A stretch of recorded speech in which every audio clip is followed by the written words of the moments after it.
Paulo, muito bom nós estarmos juntos novamente, depois de um dia abençoado que Deus nos concedeu. Esta bênção estende até nós podermos estar aqui na casa do Senhor. Nós vamos abrir nossas Bíblias em Romanos.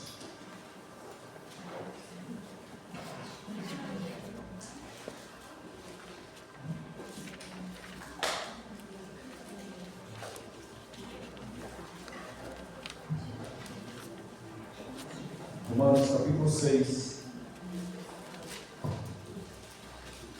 versículo 10.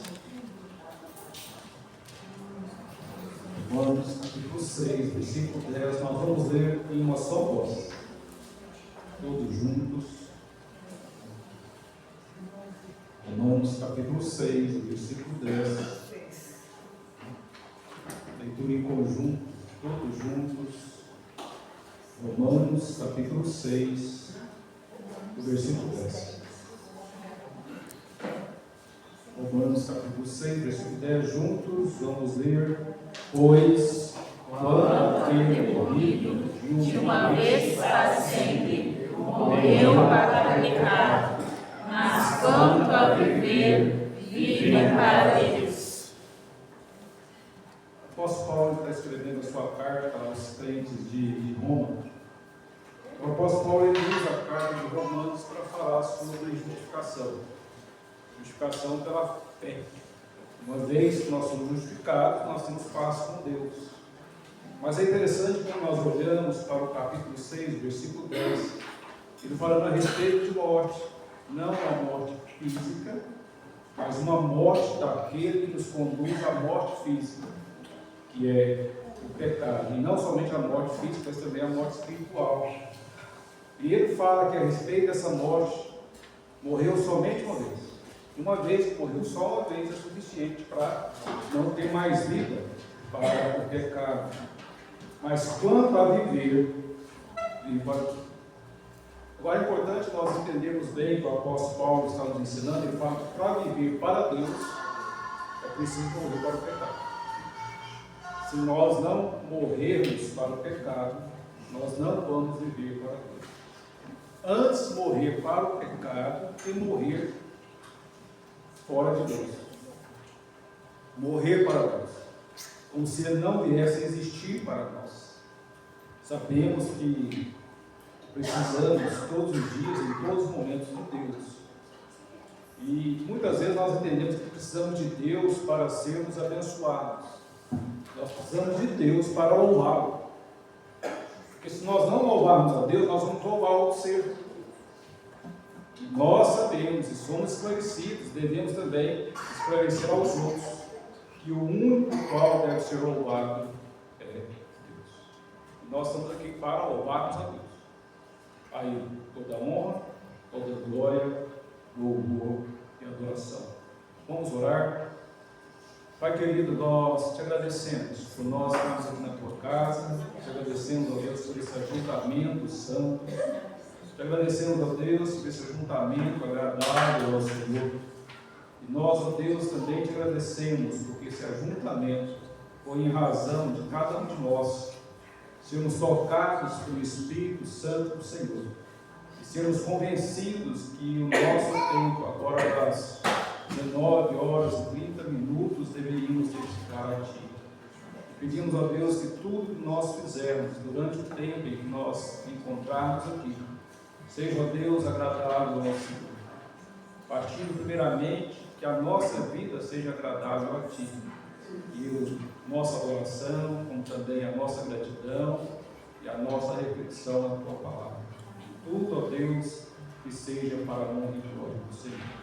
Conduz-nos, ó Deus, ao louvor e adoração que venha fazer com que o Teu nome possa ser engrandecido. E nós, pelas bênçãos que recebemos, possamos fazer a nossa gratidão, para que assim, ó Deus, nós possamos, em cada momento, reconhecermos o quanto precisamos do Senhor. Seja com cada um de nós, nesse tempo de culto, e também aos cultos, que em todo tempo nós tenhamos o Senhor conduzindo a nossa vida. É o que nós oramos em nome de Jesus. Amém. Vamos louvar a Deus com o ministério do povo aqui.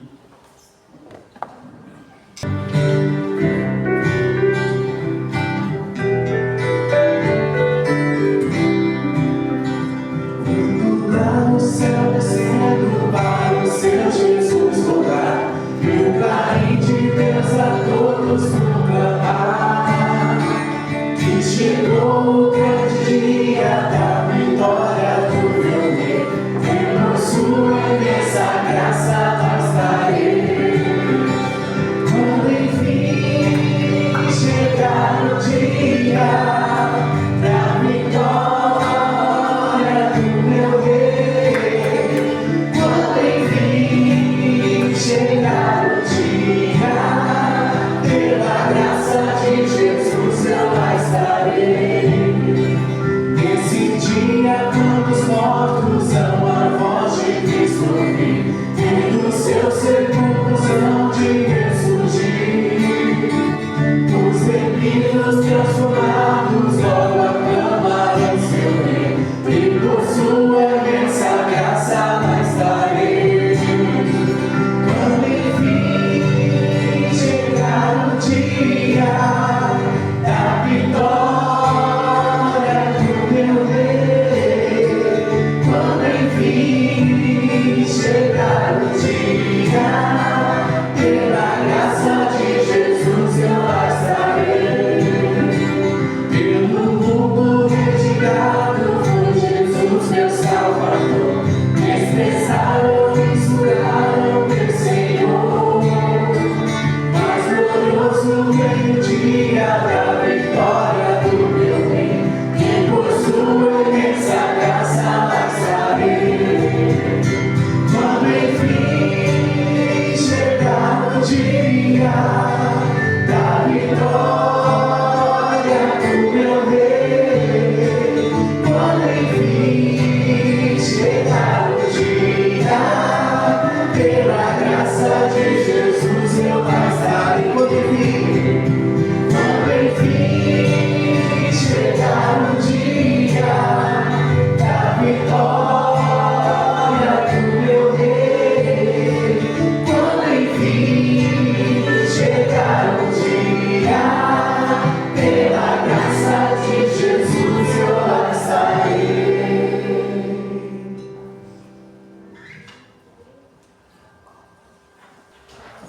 Vamos voltar para Romanos.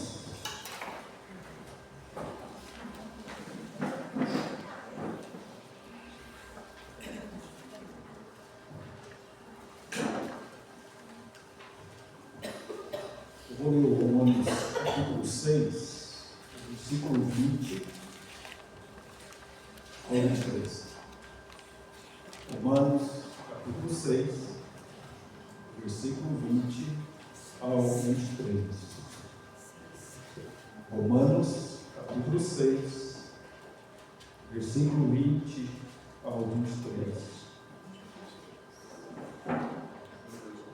Romanos capítulo 6, versículo 20 ao 23. Porque quando eres escravos do pecado, estáveis isentos em relação à justiça. Naquele tempo, que resultados vistes? Somente as coisas de que agora vos envergonhais, porque o fim delas é a morte.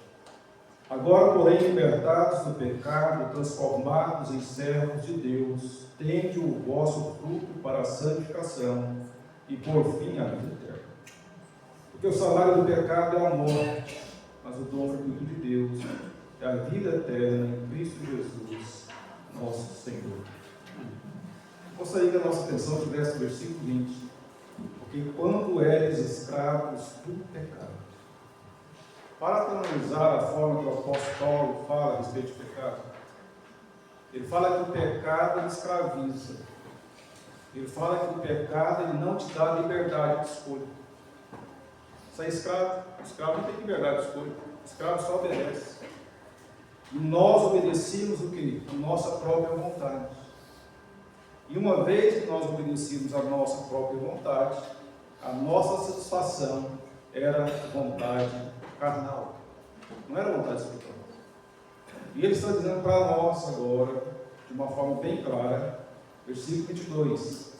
Agora, porém, libertados do pecado, transformados em servos de Deus, tendes o vosso fruto para a santificação e, por fim, a vida eterna. Por fim, agora, libertados. Nós não estamos mais agora algemados ao pecado. Nós não estamos mais agora com os agrilhões do pecado. Deus já nos libertou em Cristo Jesus. Não somente nos libertou, mas transformou. Ele não nos transformou em pessoas melhores. Ele nos transformou em salvos. É bom que nós todos possamos entender que o objetivo da palavra de Deus, quando se trata de transformação, não é transformar a nossa vida em termos de ser melhor. Não é transformar a nossa vida em termos de ser feliz. É transformar em termos de ser salvos. Salvos para a vida eterna. Aí você vai entender que uma vez que nós somos salvos, nós vamos ter alegria, nós vamos ter tudo que nós precisamos, nós vamos ter paz, nós vamos viver bem, porque agora nós somos transformados. Mas isso é muito importante. Muitas vezes nós começamos a analisar e começamos a ver o resultado do sacrifício de Cristo como um fracasso. Mas eu não tenho toda a alegria que eu quero. Você vai ter alegria quando você for ser salvo. Se você não é salvo, não tem como você ter alegria. Como você vai estar alegre? Eu vou estar alegre saber se eu vou morrer ou eu vou para o inferno. Não tem jeito como dar uma fanfarra para tocar. Não tem jeito. Tudo é consequência de ser libertado do pecado e ser transformado como filho de Deus. Aí eu vou ter alegria, vou ter paz, vou ter regozijo, vou achar a vida muito boa. Independente se eu tenho problema ou não, minha vida vai ser muito boa. Por quê? Porque eu sou salvo. Sou salvo. E o que é triste em toda essa história de salvação é que mesmo salvo a gente peca. Isso que é ruim. Quão bom seria se uma vez salvo o pecado nós não pecássemos mais. Mas infelizmente a gente peca. E o que a gente faz nesse tempo? A gente recorre ao Deus precioso, confessa os nossos pecados mediante arrependimento, pedindo perdão. Conversa, você vai ter a conversa resumida? Eu arrependo, confesso meu pecado para Deus e peço perdão. Por que eu não preciso ficar falando tantas coisas? Porque ele já conhece, ele já sabe.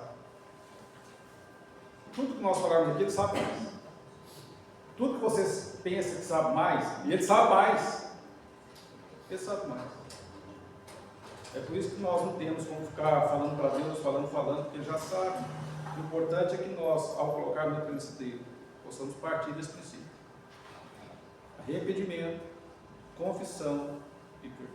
E nós vamos fazer isso agora. Nós vamos conversar com Deus, uma conversa muito honesta, bem sincera, bem franca. Vamos falar para Ele o que nós fazemos de errado hoje. Aí a gente fala assim, mas não fiz nada de errado hoje. Pensa bem. Pensa bem, possivelmente vai lembrar de alguma coisa. Todos nós. E depois que nós orarmos por alguns momentos, vou pedir César que nos conduza em oração. Vamos orar e depois que nós orarmos, nós vamos cantar, bem bonito, com muita alegria, que nós temos o nosso perdão para os pecados. Nós vamos cantar juntamente com o ministério de louvor.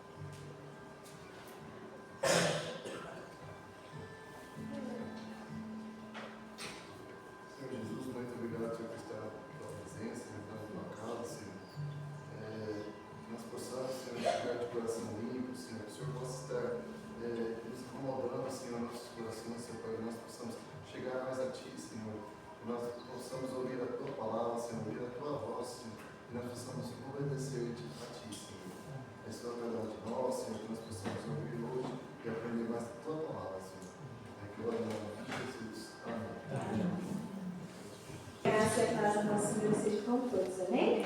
Convido os irmãos dar continuidade ao nosso momento de louvor. Vamos estar adorando, exaltando o nosso Pai. Vamos bendizer o Cordeiro que morreu naquela cruz em nosso lugar, para que tivéssemos vida e vida em abundância. Louvemos ao nosso Pai.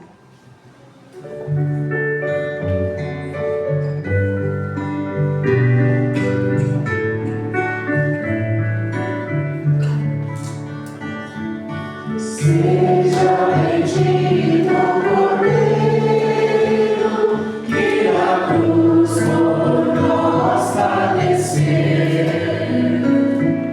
Seja bendito o seu sangue que por nós pecadores verteu. Desde o sangue lavado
Em João 4, 23 e 24, nos diz assim: Mas vem a hora, e já chegou, em que os verdadeiros adoradores adorarão o Pai em espírito e em verdade, porque são estes que o Pai procura para seus adoradores. Deus é espírito, e importa que os seus adoradores o adorem em espírito e em verdade. Amém? Que o Senhor possa encontrar em nós, que nós possamos ser esses verdadeiros adoradores. Então vamos estar adorando ao nosso Deus maravilhoso.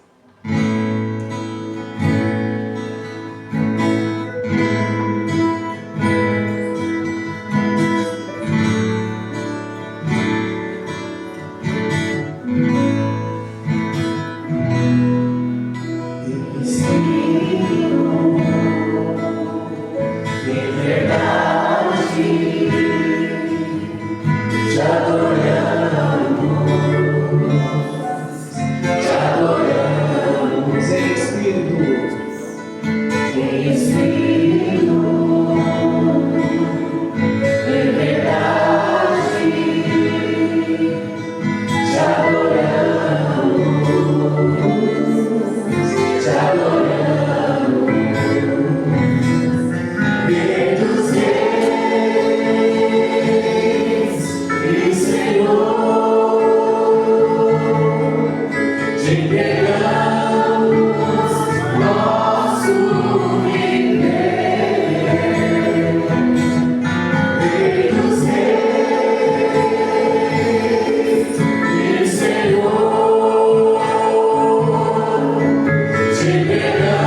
Teu nome é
de Jesus, sobre a escuridão Ele vai trazer a sua luz, sobre sua família, no santo nome de Jesus.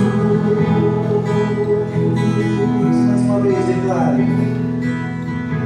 Declare pelas ruas o nome de Jesus, sobre a escuridão Ele vai trazer a sua luz, sobre sua família, no santo nome de Jesus.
Jesus, eu quero declarar teu nome. Amém. Louvado seja nosso Deus. Se vocês podem se assentar.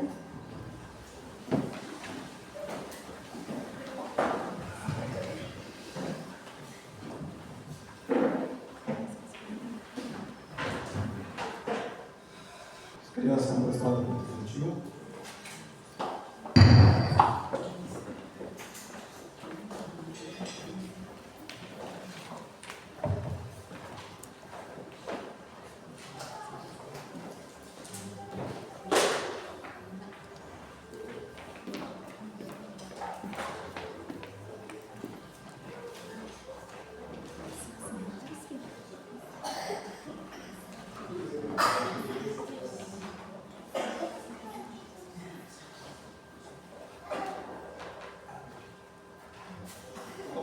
Vamos orar com a professora. Senhor Deus e Pai, obrigado por essa de vida, Senhor.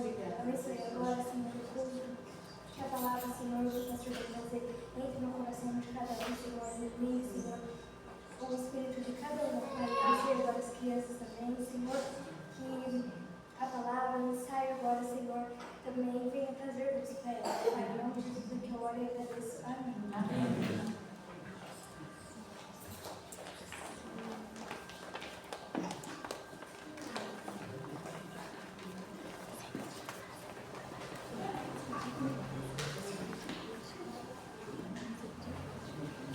Nós, esse mês, no calendário da Igreja Luterana do Brasil, nós temos como dedicado a missões, evangelização. Começamos a falar hoje pela manhã. Nós vamos dar continuidade. Não no mesmo texto, mas no mesmo assunto. E nós vamos abrir as nossas Bíblias em Atos, capítulo 4.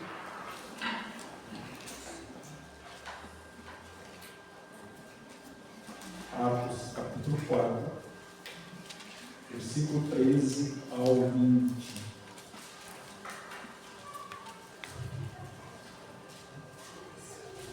Atos, capítulo 4, versículo 13 ao 20.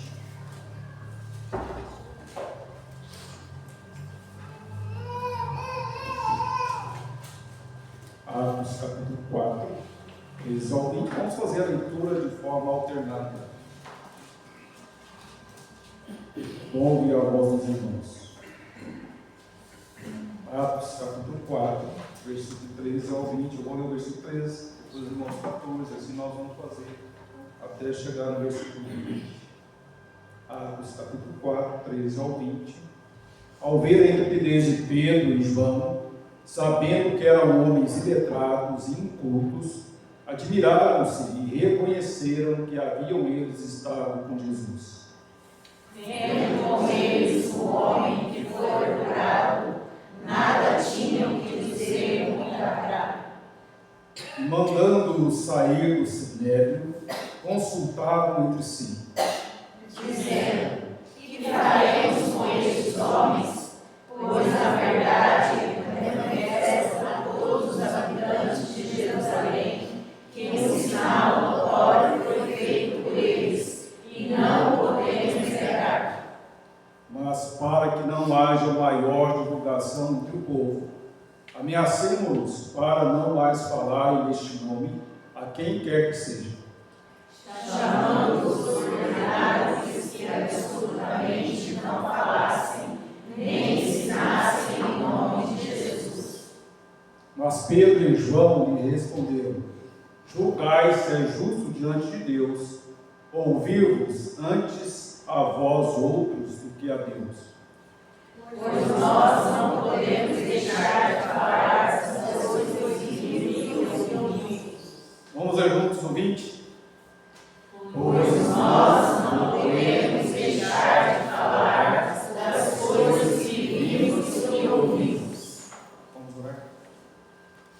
Querido Deus, nós te agradecemos por nós te conhecermos.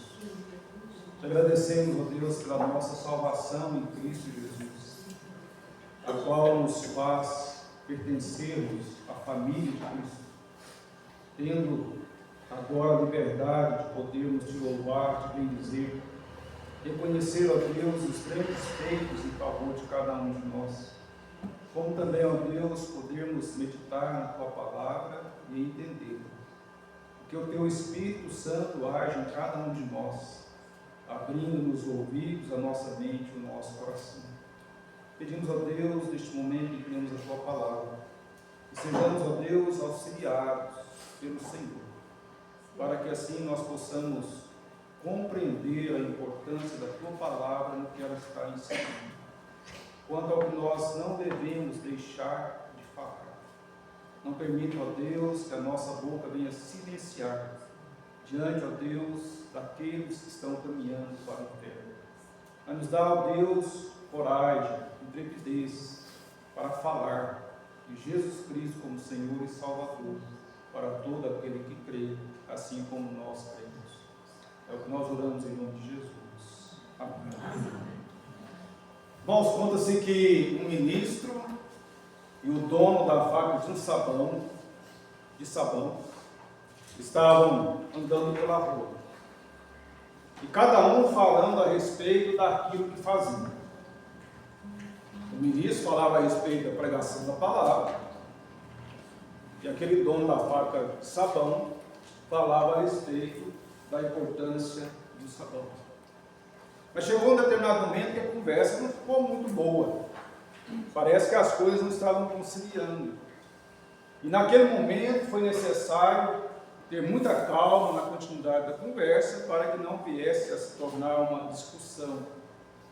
Uma conversa mais tranquila, mas muito honesta, sincera. Quando de repente o dono da fábrica de sabão,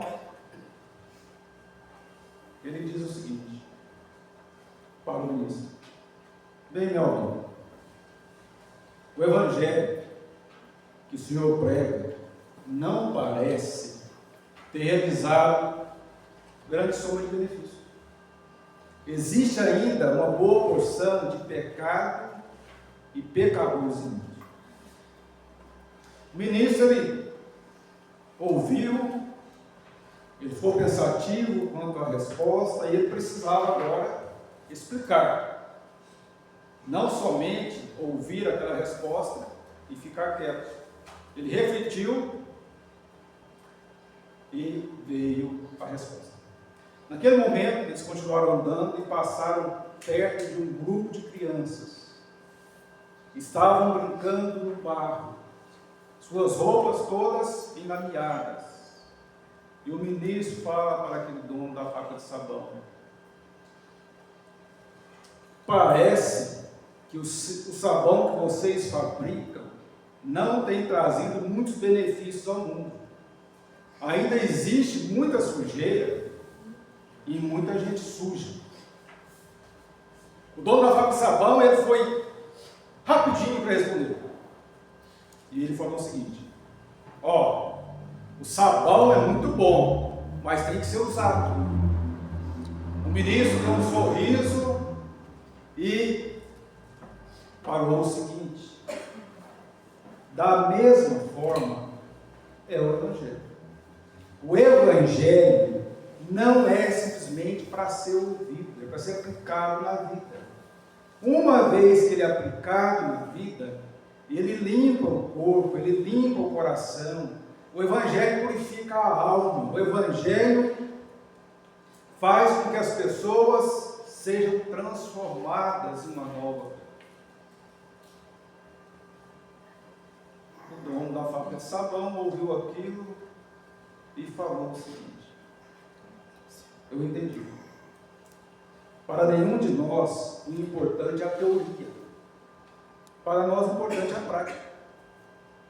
Tanto quanto ao sabão e o Evangelho.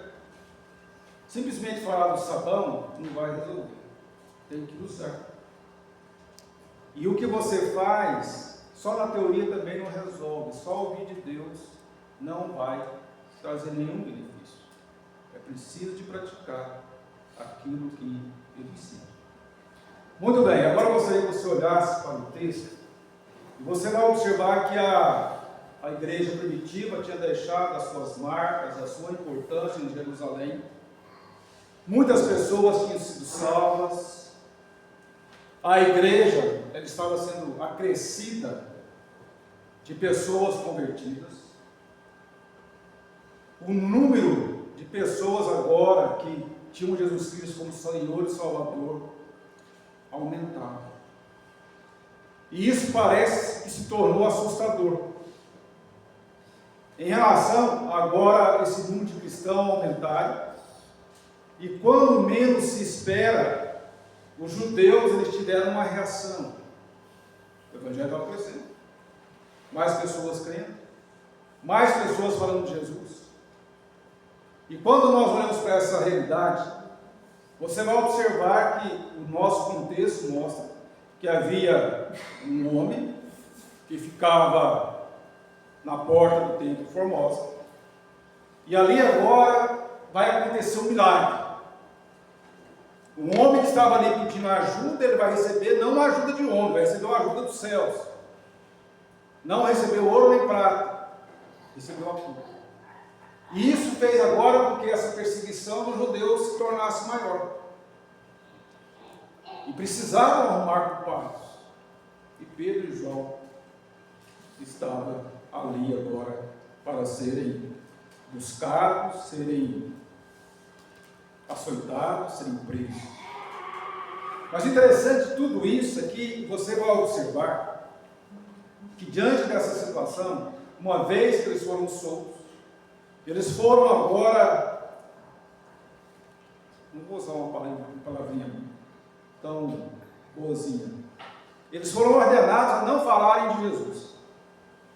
Não é para vocês falarem mais dele. Mas é interessante que quando você olha para o texto, eu gostaria que você fizesse isso, você olhasse para o versículo 19, você vai observar a resposta que eles dão. A resposta. Mas Pedro e João lhe responderam: julgai ser justo diante de Deus, ouvir-vos antes a vós outros do que a Deus. Só que quando você olha ainda um pouquinho antes, ali havia promessas que se eles continuassem a pregação do Evangelho, ia ter mais açoite, mais prisão. O interessante é que eles não se intimidaram. O importante e onde Lucas quer mostrar para nós o porquê que eles não intimidaram é porque eles estiveram com Jesus. Eles estiveram com Jesus. Eles sabiam quem era Jesus. Eles não estavam falando, pregando de um desconhecido. Eles não estavam imaginando coisas, eles não estavam loucos. Eles sabiam de quem estavam falando. E sabia da importância tão grande que era falar de Jesus, que eles não poderiam se calar diante daquela mensagem. Não podiam. E aqui nós vamos parar e observar que nós temos alguns princípios dos quais a gente precisa trazer para a nossa mente. Nós precisamos lembrar que mesmo diante das ameaças, mesmo diante, aparentemente, da nossa pregação não ter sucesso, nós não podemos desistir de pregar o Evangelho. E se você quer entender de sucesso na pregação do Evangelho, é nós pregarmos. O sucesso para nós é pregarmos. Sucesso para Deus é converter. E nós estamos falando de nós mesmos, como Pedro e João. O sucesso para eles era pregar o Evangelho. O depois da pregação do Evangelho já não era mais com nós, era com Deus. Era com Deus. E nós precisamos ter isso em mente. O nosso sucesso na pregação do Evangelho é obediência em ir e pregar. De bem somente, mas e se ninguém converter? Não é trabalho seu, mas é trabalho de Deus. Trabalho de Deus. Não é seu, não é meu. Trabalho de Deus. Deus não falou assim: ide e convertei as pessoas por todo mundo. Ele não falou isso. Ele falou: ide pregar o Evangelho por todo mundo. Ele não falou converter. Converter com ele. Não é com você nem comigo. E para que nós tenhamos sucesso naquilo que Deus nos responsabilizou, é preciso de obedecer. E nós vamos falar sobre as verdades negáveis na evangelização. Verdades negáveis na evangelização. A primeira coisa, irmãos, que vai mostrar para nós verdades negáveis na evangelização: o mestre não pode ser negado. Quando você olha para o que está acontecendo, você vai observar que os judeus parece que eles tinham totalmente perdido o equilíbrio, tinham perdido as suas condições emocionais, começam a agir como seres racionais, como seres que parecem que agora não têm discernimento entre em fazer o que é bom e o que é ruim. E quando você olha para esse detalhe, você vai observar que eles questionaram Pedro e João sobre o que aconteceu com aquele que ficava ali pedindo ajuda. Mas o interessante de tudo isso é que você vai observar que, mesmo diante dos questionamentos, das interrogações, eles não podiam negar aquilo que estava acontecendo. E nós vamos tomar conhecimento que algumas grandes coisas aconteceram. Primeiramente, nós podemos entender que a presença era inegável. Pedro e João ali estavam, mas eles não estavam sozinhos. O que eles estavam fazendo não faziam por si só. A coragem que eles tinham, a fonte dessa coragem não era eles. Jesus estava com eles. E é importante nós lembrarmos que quando nós falamos a respeito de pregação, evangelização, missões, nós temos que colocar na nossa mente que Jesus está conosco. Em razão do que nós podemos enfrentar, nós por nós mesmos seremos incapazes diante dos obstáculos, diante das barreiras, diante dos questionamentos, diante das interrogações. Jesus está conosco. Agora, tem um detalhe aqui que é importante, eu gostaria que você pudesse observar. Fala que Pedro, ele estava pregando com ousadia, coragem. E a palavrinha coragem aqui, ela se traduz como se Pedro estivesse pregando sem importar o que os outros estavam pensando. Ele pregava, ele não queria saber o que os outros estavam pensando. Ele estava fazendo a missão dele, pregando. O que os outros pensavam não era a responsabilidade dele. Não era. Nós não podemos nos responsabilizar pelo que as pessoas pensam de nós quando estamos pregando o Evangelho? Porque nós estamos fazendo o que é certo. E Pedro, ele estava fazendo aquilo que era certo. Ele estava pregando Jesus Cristo como Senhor e Salvador para aqueles que viessem aqui. E quando você analisa esse detalhe, ali estava muito claro, não tinha como negar. Deus estava agindo. Deus estava agindo mediante a crença.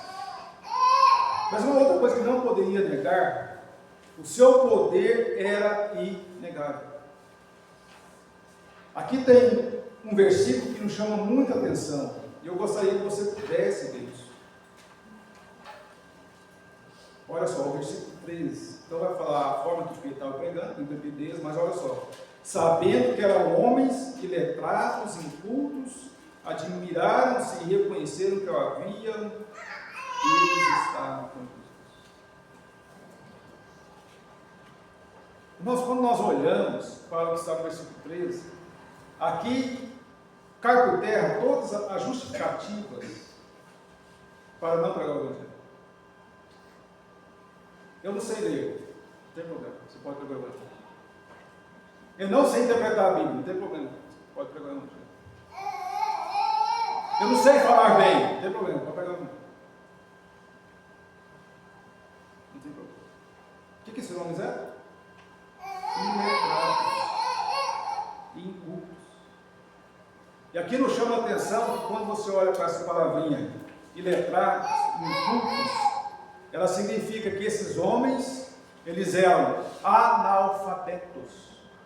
Esses homens, eles eram, eu não gosto dessa palavra, mas ignorantes. Se fosse trazer para o nosso contexto e dizer, esses homens são idiotas. É isso. Agora você vai observar que o fato deles estarem com Jesus fez com que as letras as quais possivelmente nós viéssemos entender que eram necessárias de saberem, não fizeram falta. A eloquência a qual eles deveriam ter, que também não tem, não está fazendo falta. Não está fazendo falta. Porque só tem uma coisa que faz falta quando se prega o Evangelho: não conhecer Jesus. Quando não conhece Jesus, tem como falar de Jesus. E quando fala errado. Por quê? Porque as pessoas que não conhecem Jesus, quando falam de Jesus, o que elas falam? Não, Jesus é um homem bom. Jesus é um exemplo para mim. Mas exemplo de quê? De bondade, de misericórdia, de fazer o que é certo. Jesus não é somente isso. Jesus é o Filho de Deus encarnado. Jesus não veio para ser um homem bom somente. Jesus não veio para ser tão somente um exemplo. Isso quem pensava era o jovem rico. Jesus, o que eu vou fazer com essa sal? Bom mestre. Bom mestre, o que eu vou fazer com essa sal? Bom só existe um. Deus. Jesus estava deixando bem claro para ele: olha, eu não sou somente bom, eu sou Deus. Eu sou Deus. E aqui nós vamos parar e observar que muitas vezes o fato de não conhecer Jesus não nos dá condições de falar dele para as outras pessoas.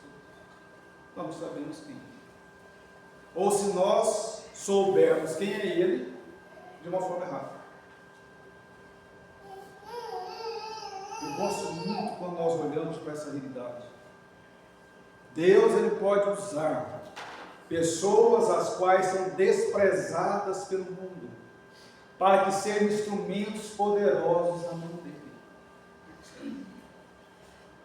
Se você parar e observar, e deixa bem claro o texto, Jesus, ele não depende do nosso preparo. É óbvio, é claro que tem que, uma vez que tem oportunidade, tem que estudar. Mas ele não depende disso para a pregação do Evangelho. Ele não depende que todo mundo seja pastor. Ele não depende que todo mundo seja evangelista. Ele depende que nós tenhamos amor pelos perdidos. Ele depende que nós possamos conhecê-lo. Eles estiveram com Jesus. Não está dizendo que eles estiveram nas melhores faculdades, não está dizendo que eles estiveram nos melhores seminários, não está dizendo que eles estiveram nos melhores estudos bíblicos. Eles estiveram com Jesus. Estiveram. E como é bom ver isso, que estar somente com Jesus é suficiente para podermos pagar a vida. E aqui a pergunta que eu gostaria para todos nós, a partir de mim, é: nós já estivemos com Jesus? Você, eu, nós já estivemos com Jesus. Lucas, escrevendo hoje, ele poderia dizer: aqueles que congregam na Igreja Presbiteriana do Brasil, em Poracatu, estiveram com Jesus. Eu poderia falar isso? Porque é isso que faz diferença. É estar com Jesus. Estar. Não é passear com Jesus. Não é tirar férias com Jesus. Não é fazer turismo com Jesus. É estar com Ele.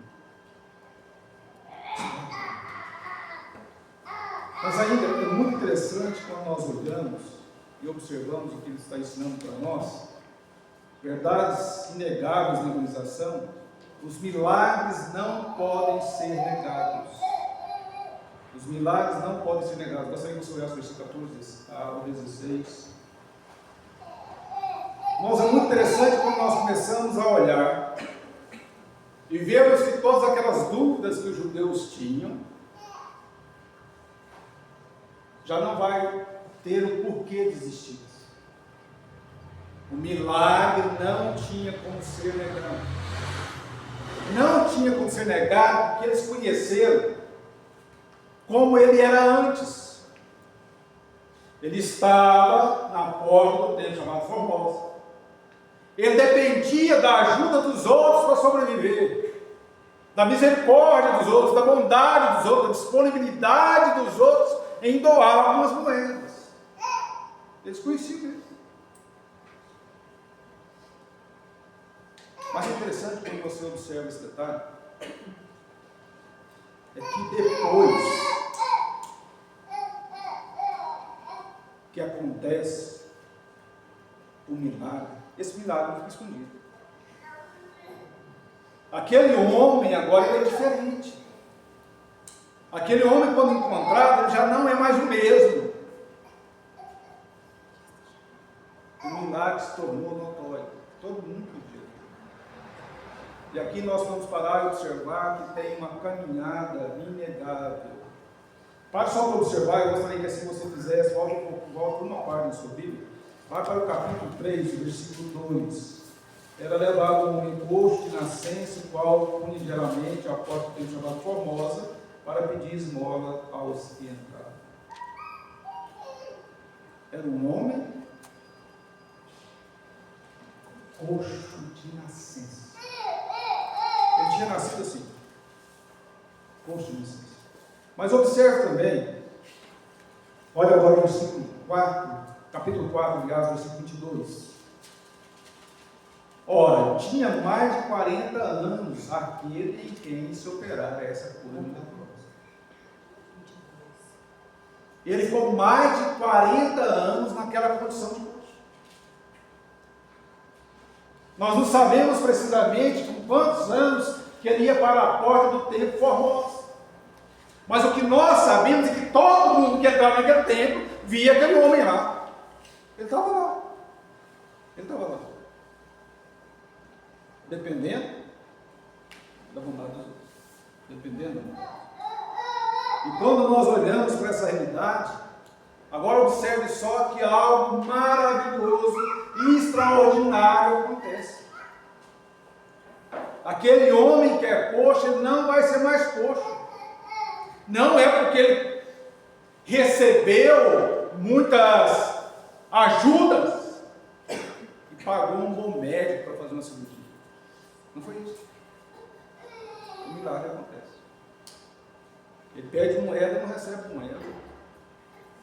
Ele pede uma ajuda financeira e não recebe ajuda financeira. Ele recebe uma ajuda da qual ele vai poder trabalhar e ter o seu próprio sustento financeiro. É isso que acontece. Mas quando você começa a observar, esse milagre era inegável, não tinha como negar. Depois iam ver aquele povo andando para todo lado, correndo, pulando.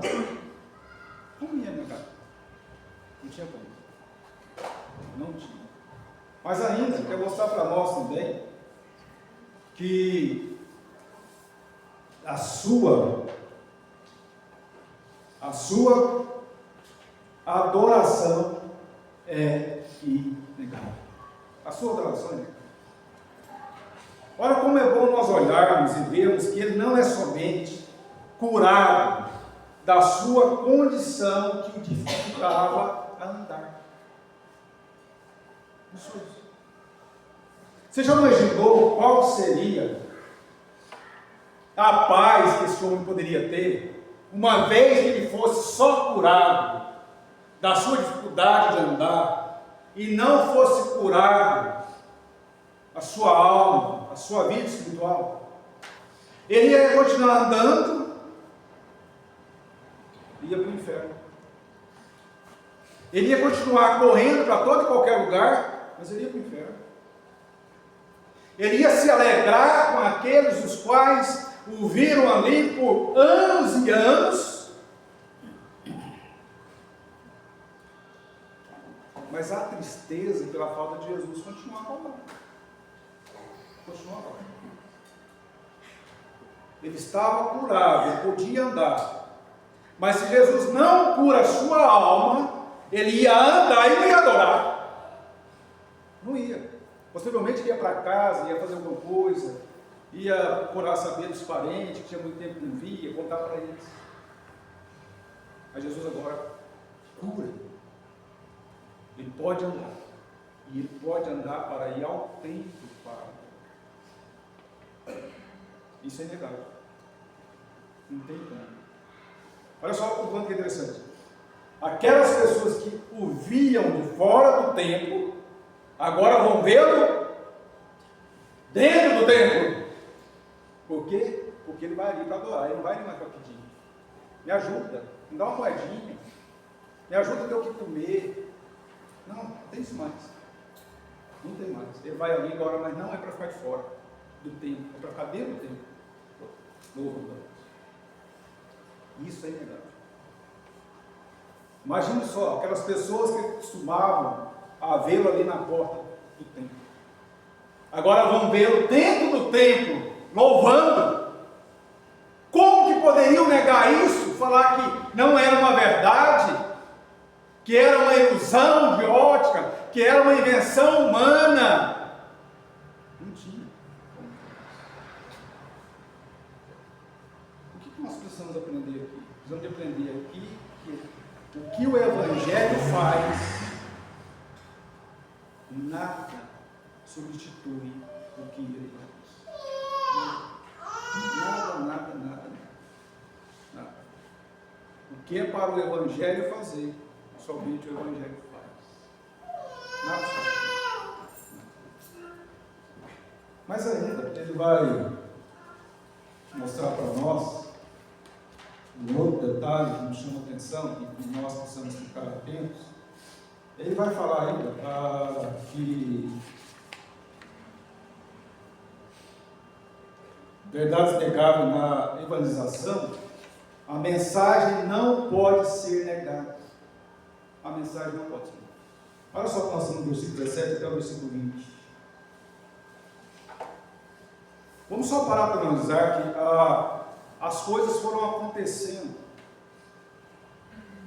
E possivelmente agora poderiam chegar a um pensamento, já que tudo estava resolvido, nós agora não precisamos pregar o Evangelho.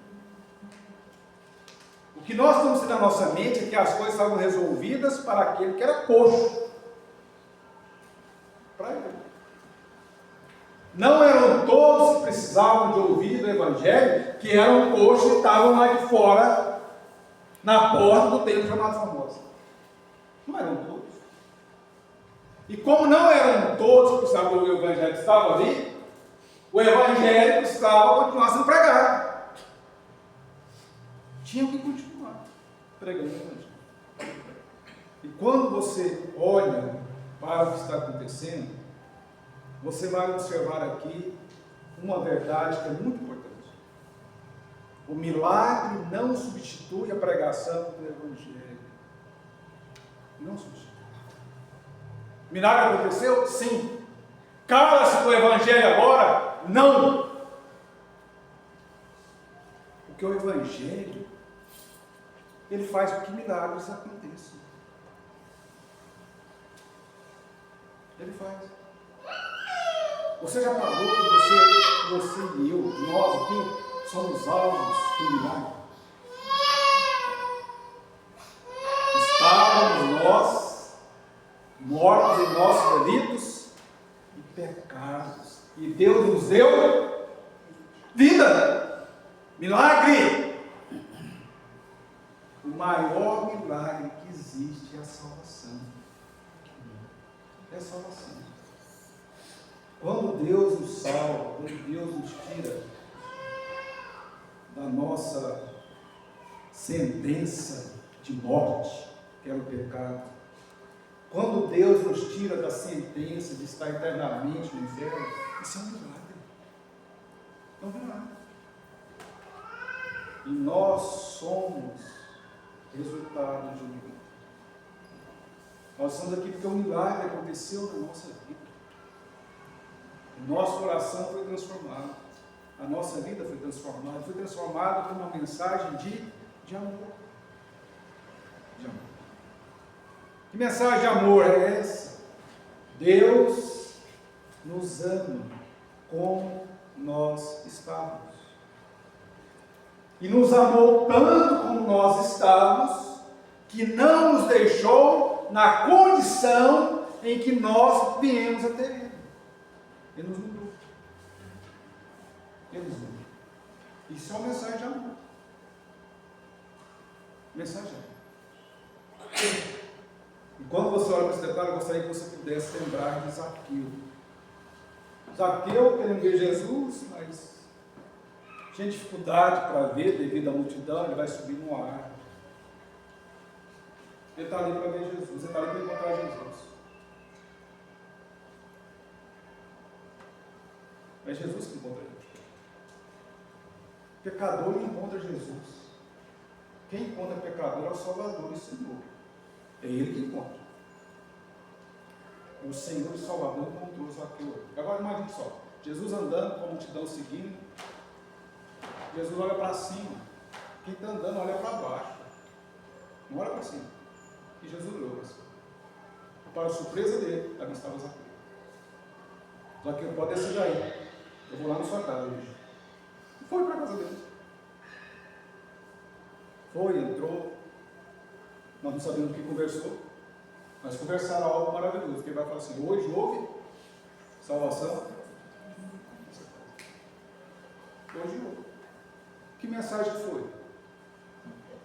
Uma mensagem de amor, mostrando para ele que tudo que ele estava fazendo era errado e que ele tinha que parar com aquilo. Ó, para com isso aí. Isso aí não dá certo, não. E mudou. Mudou. Da mesma forma, é a mensagem que nós temos. Uma mensagem de amor. De amor. Que Jesus teve pelo pecador. Essa é a mensagem. Jesus te amou tanto que Ele deu a vida dele pela sua vida. Ele te amou tanto que deixou de viver para que você possa viver. Ele te amou tanto que Ele vai preparar um lugar, e quando estiver preparado, Ele vai buscar para estar com Ele. Não precisa ficar preocupado, porque eu não sei se é hoje não. Tá? Não sei se você já preparou o seu lugar para amanhã ou para hoje, nem o meu. Então, Então, isso é de Deus. Mas ainda vai falar para nós que foi uma mensagem de vida. Mensagem de vida. Para só para analisar que agora, quando você olha para o que está acontecendo, você vai observar que Jesus agora ele não somente mostra que ama, ele mostra que está disposto a dar a vida dele, disposto. Ele fez isso. E talvez nós não paramos para analisar a profundidade do amor de Deus. Dar a vida dele. E assim nós vamos parar e observar bem que o amor de Jesus não fez com que aquilo que era necessário realizar para nos salvar não fosse feito. E o que nós vamos ter na nossa mente é que Jesus, ele não morre por pessoas boazinhas. Ele não morre. Você está lembrando por quem Jesus morreu, que estava ao lado dele? Um ladrão. Morreu por aquele. E nós precisamos olhar para nós mesmos. Antes de Jesus, o que nós éramos. E quando nós olhamos para o que nós éramos, nós vamos compreender que Jesus morreu por mim naquela condição que eu estava. Naquela condição. Por qual motivo? Para não continuar nela. E o que isso nos ensina? Nos ensina a olhar para fora da igreja. Olhar para aqueles que agora não têm Jesus. Qual é a condição deles? Pecador perdido. Como foi você? Que também são alvos da mensagem de amor e da mensagem da vida. Eles também são. Da mesma forma que alguém trouxe essa mensagem de amor e de vida para nós. Uma vez que Jesus Cristo nos salva, agora essa mensagem passa a ser minha, sua, para aqueles que estão na mesma condição que nós estamos. Na mesma condição. E o que você precisa para fazer com que essa mensagem seja anunciada? Você precisa de amor. Pelas pessoas boazinhas? Não. Pelas pessoas que fazem tudo certinho? Não. Pelas pessoas que eram iguais a você e eu. Por essas pessoas. Porque Jesus ama. E nós podemos entender que muitas vezes nós vamos pregar o Evangelho e as pessoas não vão entender. Muitas vezes você vai falar do amor de Jesus, as pessoas não vão entender. Muitas vezes você vai falar que Jesus, uma vez que se crê nele, vai ter salvação para a vida eterna, as pessoas não vão entender. Mas aqui tem uma verdade que é inegável. Jesus morreu e foi ressuscitado. Não tem como negar. Não tem. Não tem como negar que todos aqueles os quais foram salvos em Jesus Cristo, eles estão salvos. Não tem como. Não tem como negar que todos aqueles que foram salvos em Jesus Cristo, agora adoram a Deus. Não tem. E que essa mensagem que chegou até nós possamos fazer chegar a outros, para vermos milagres acontecer. Eu tenho certeza que você quer ver milagres, como eu também quero. E o maior milagre, ele vem pela pregação do Evangelho, transformação do mundo, buscar e salvar o perdido. Então, e que você e eu possamos estar envolvidos nessa obra de amor, nessa obra de vida e nessa obra que faz acontecer muitos milagres. Que Deus venha nos dar coragem, que Deus nos falar da mensagem de Jesus, mensagem que transforma, mensagem que salva. E nós temos a alegria de podermos participar da ceia do Senhor. Convidar os presbíteros para vir à frente. Como também chamar os presbíteros em disponibilidade, Sosiel e César.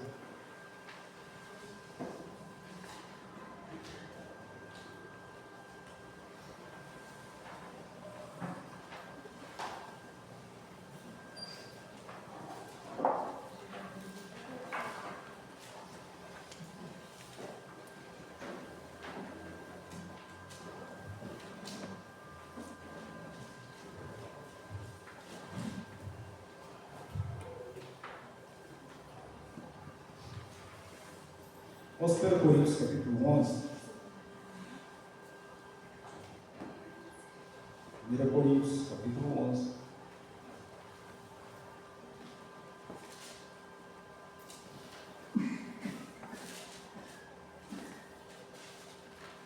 Eu vou ler a partir do versículo 28. 1 Coríntios capítulo 11, a partir do versículo 28. Examine-se, pois, o homem a si mesmo, e assim como do pão que do faz. Pois quem come e bebe sem discernir o corpo, come e bebe juízo para si. Eis a razão porque há entre vós muitos fracos e doentes, não poucos que dormem. Porque se nós julgássemos a nós mesmos, não seríamos julgados. Mas quando julgados, somos disciplinados pelo Senhor, para não sermos condenados com o mundo. Examine-se, pois, o homem a si próprio. Um exame pessoal, individual, é nós olharmos para nós mesmos. E o que eu gostaria que você pudesse observar bem, e depois, olha, você vai examinar se você chegou à compreensão que existe algo a mudar. Não deixe de participar da ceia. Participe e mude. O que está dizendo é, não deixe de fazer o que é certo para permanecer no que é errado. Não faça isso. Nós temos a alegria de podermos participar da ceia, lembrando que a ceia é um meio de graça, que nós fomos abençoados. Nós vamos orar?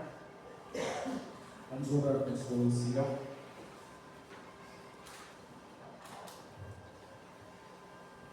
Santo Deus e querido Pai, nós somos gratos a Deus por estar aqui, Pai, e mais nesta ocasião, ó Deus, em que vamos participar da você, Deus, aquela que o Senhor nos recomendou, para fazermos sempre em memória de Ti, Pai.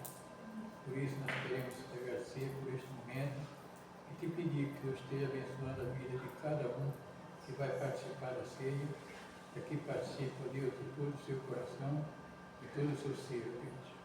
Fica, Pai, com cada um e nos abençoe neste momento. E é no nome de Jesus que nós oramos e te agradecemos. Amém. Amém.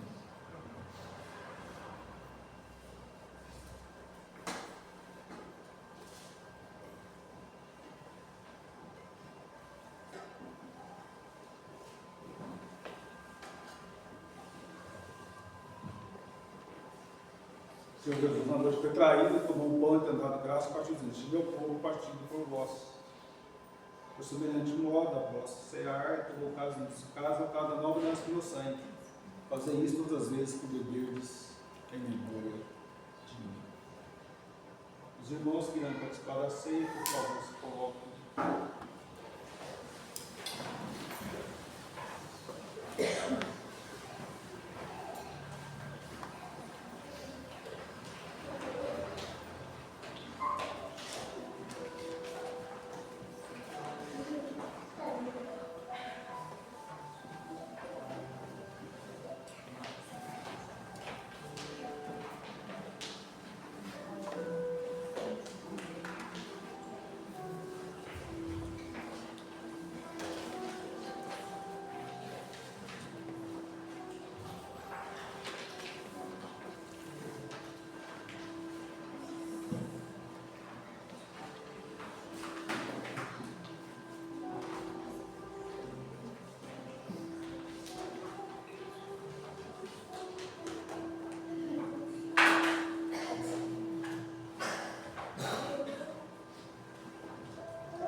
irmão, permitido do Paulo, do Carlos, por favor, quero manifestar levantando-se uma das mãos.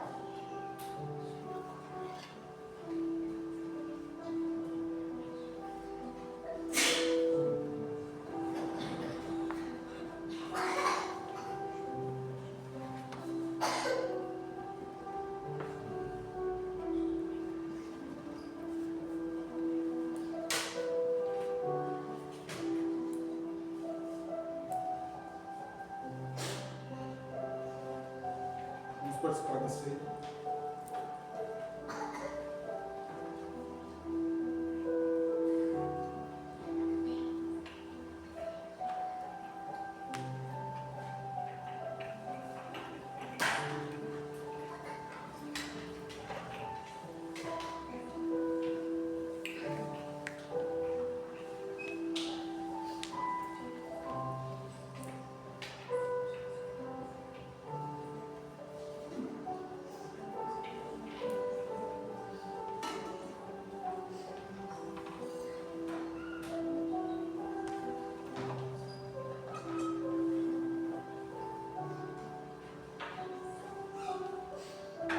Nós vamos agradecendo por esse momento com vocês. Deus Altíssimo, Pai eterno, nós somos gratos ao Senhor por ter permitido que mais uma vez celebrássemos a ceia do Senhor, lembrando o sacrifício feito por Jesus para que pudéssemos receber a vida eterna. Que nós possamos, durante toda a nossa caminhada, sempre ter em mente o sacrifício que Cristo fez, o preço alto foi pago para que nós pudéssemos ser salvos e pudéssemos ser redimidos dos nossos pecados, Pai.